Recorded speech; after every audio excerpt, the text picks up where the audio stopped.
2003 জাতীয় নির্বাচন করে জনগণের ভোটাধিকার হরণ করেছিল আওয়ামী লীগ।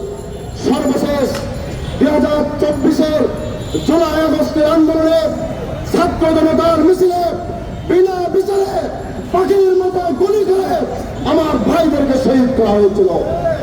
তারা আবু সাঈদের রক্ত ঝরিয়েছেন, শহীদ মুখদের রক্ত ঝরিয়েছে, নাম না জানা আরো অজস্র শহীদের রক্ত ঝরিয়ে আজকে আবারও তারা বাংলাদেশের রাজনীতি করতে চায়।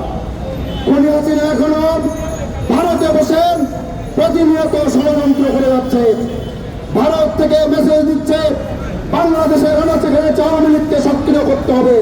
আওয়ামী লীগের নেতাকর্মীদের ভাড়া করে, সাধারণ মানুষকে ভাড়া করে তারা টাকা দিয়ে মিছিল করাচ্ছে।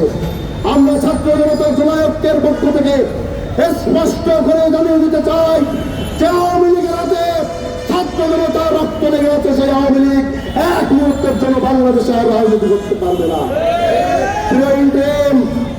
ভালোবাসা দেখিয়ে বলতে চাই, শেখ হাসিনার কাছ থেকে শিক্ষা গ্রহণ করুন।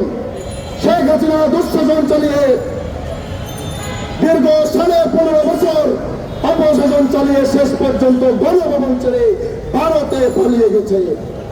আপনারা যদি ছাত্র জনতার প্রকৃত মেন্টেজ নিয়ে ক্ষমতায় টিকে থাকতে চান, অবিলম্বে আওয়ামী লীগকে নিষিদ্ধ করুন, জুলাই গণহত্যার বিচার শুরু করুন।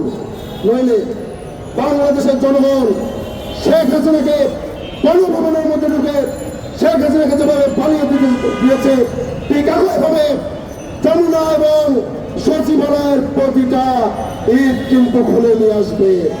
অবিলম্বে আওয়ামী লীগকে নিষিদ্ধ করুন, তা নাহলে আওয়ামী লীগ সরকার যেভাবে তছনছ হয়ে গেছে আপনারাও একইভাবে তছনছ হবে।